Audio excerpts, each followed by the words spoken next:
Greetings and welcome, internet friends. I'm going over our Solving Quadratics review assignment. And we have a variety of ways to solve quadratic equations. So let's take a look at, well, to be honest, what I think is the weakest method. But it's all right. It's all right. Solve the equation by graphing. So there was a few different ways that we could do this. I could break this or rewrite this. Let's set it equal to 0. I'd have x squared plus 8x plus 6. And then if I graph the equation, y equals x squared plus 8x plus the locations where it crosses the x-axis will be the solutions of the original equation. The alternative approach was to actually take both halves of this equation and write each of them as their own function. So y equals x squared and y equals x minus 6. I would graph this parabola and this line, and the locations where they intersect, whatever those x coordinates were, I would end up graphing those. Now, based on the window that I've selected, it looks like I wasn't anticipating a y-intercept. So I'm assuming I didn't choose this particular strategy. But let's graph this. So I can let's find the vertex. Yeah, let's do that. So I always use my vertex. So to find h, it's going to be negative b over 2a. And so I'd have negative 8 over, which is negative 4. So that's the x coordinate of the vertex. And then to find k, I take this negative 4 and I plug it in for both of those. So negative 4 parentheses all squared plus 8 times 4 plus 6. Positive 6. Positive 6. Didn't. K equals 0. So if I plot the vertex at negative 4 comma 0, there is a 1 point, and I can then find, let's see, because the value of this a is 1, I can find other points by going up 1 over up 3, up 5, 1. Those are the quote-unquote slopes of a parabola, and it also works if I go backwards. Backwards 1. And then let's draw that curve. Now, I've already technically got the 1 point that I was looking for. The fact that this only had one solution. Whatever, close enough. And so it is the x coordinate of the x-intercept that I'm interested in. So I get x equals negative. Now, it's not always the case that the x-coordinate of the vertex will happen to be the x-intercept. It is technically possible that it hit at 2 locations, and then both of those x-intercepts would be the solutions to the original problem. And so the reason this works is that, notice, when I graph this parabola, the x-intercepts are the places which the y coordinate 0, right? And if y is 0, that brings me back to this equation, which is equivalent to this equation. And x's that I find are, in fact, the solution. All right, let's keep cruising. All right, so here I've got some of the legwork done for us. Let's graph this, though. We'll find the h. So I've got negative b over 2a, where b, a is the 1, c. And so I'm going to get negative 1 as the value of h. To find k, I'm going to plug in negative 1 here and here. So I'll have negative 1 all squared plus 2 times, and that's 1 minus 2 minus 5, which is negative 6. And so negative 1, negative 6 vertex, The value of a was 1, and so it's a regularly shaped parabola. Up 1 over up 3, up 5 over. And so notice that my points did not land on x-axis. And so as a result, the solutions are going to be decimal. Going to be somewhere in between these integer values.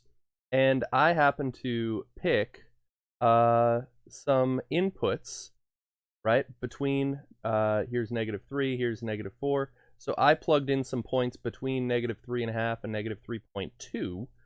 And these are the outputs when I plug those into the function. So I already did this for us to try to save you some time. Hey, Waddy boys, quiet down, buds. So I've already plugged these in, and I've got these outputs. So which one am I interested in? Which of these will be the 0 of the function? Well, I can tell based on the output. Here this was positive, here it was negative, negative, negative. That if the parabola is a continuous function, it's a curve, and if it goes from positive to negative, then that means somewhere in between would have hit 0. And looking at these 2 points, well, which one is closer to the x-intercept? Well, -0.24 is slightly closer to 0 than positive 0.25. So I'm going to say that -3.4 is an approximate solution. Say x is approximately -3.4, right? They said round to the nearest tenth, and so that's the 10th place. Similarly over here, because this passed between 1 and 2, I picked some inputs that were between 1 and 2, and I can see it went from negative, negative up to positive, and so somewhere in between here, it crossed, and it was closer at this value than the. So these are some approximate solutions of, well, there's some approximate zeros of the function. If it would have been approximate solutions. Okay, solve the equation using square roots. And so a nice thing about square roots is anytime we didn't, if I only had a single x being expressed in the problem, I could solve for that x using square roots once I got the square by itself. That's good. So I'm going to solve this by rooting both sides. And remember, for square roots, you got a plus or minus. Don't forget it. And so I'd have x plus 2 equals plus or minus square root of 64 is 8. And so now I can just subtract 2 from both sides. So this strategy works well. Kind of anytime, well, in this case, this is a little bit more of a unique. But anytime I have something of the form ax squared plus c 0, if there's no b term, I can solve it. But I suppose I also can have it anytime I have, right, some sort of expression all squared equals and can also. And so x equals -2 plus 8 is 6. -2 minus 8. So there's my 2 solutions. Wonderful, wonderful. All right, then we learned this strategy called completing the square, and we had a new c term that we would find using the formula b divided by 2 all squared. And so this completing the square method only works when my a value is 1. And so my first move is I'm going to divide everybody by 2. So I'll get x squared minus 2x blank equals 5 blank. Here, Waddy boys, head to the kitchen. So c equals, my new c is going to be -2 divided by 2 all squared. And -2 divided by 2 is -1. When I square that with parentheses, I get a +1. So add 1 to both sides. And I'm maintaining equality by adding it to both sides. Now, what's the benefit of completing the square? It's that I can fast factor this. This happens to be a perfect square trinomial. And so it's going to be able to factor to be following x minus 1 all squared. And this is always going to be an x. half of b is where this number comes from. It's also the thing that I had right before it. And so what's the benefit of writing it in this form? Well, this is actually very similar to the previous problem. I can now root both sides, plus or minus, don't forget it. And so x minus 1 equals plus or minus the square root of 6. And then solve, add 1, add 1. I get x equals exactly 1 plus or minus the square root. They said round your solutions to the nearest hundredth. So I'm going to need to get a square root of 6 is 2.449489, etc. So I'm going to do add 1 to that, and I'd have x is approximately 3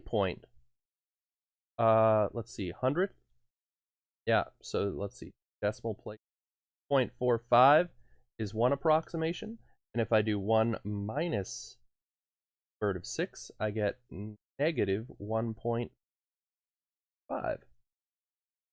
And so there are my 2 approximate answers. Here's my 2 exact answers. This is 2 answers because the plus. Good, very good. All right, then let's see. Determine whether it has a max or a minimum. Well, I can determine that based solely on the a value. So because this is positive, it opens up. I also know because it's greater than 1, it was a vertical stretch. And therefore it has a minimum value. If it opens up, then there's a bottom of the valley, right? And let's see, then find that value. So I'm looking for the y coordinate of the vertex. And now technically I could do the h equals negative b over 2a stuff. But let me show you how you can also do this by convert to vertex form using completing the square.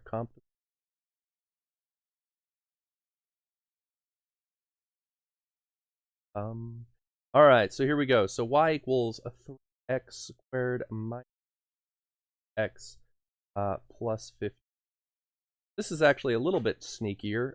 What I'm going to try to do is I'm going to ignore their c term, and I'm going to try to create my own. But before I do that, I'm going to steal whatever a is, because I can only complete the square if a equals 1. So I'm going to factor out the 3 from just the first 2 terms. And notice I'm not actually factoring out the greatest common factor, because I technically could have taken an x. I'm just... So 3 parentheses x squared minus 8x blank plus 15.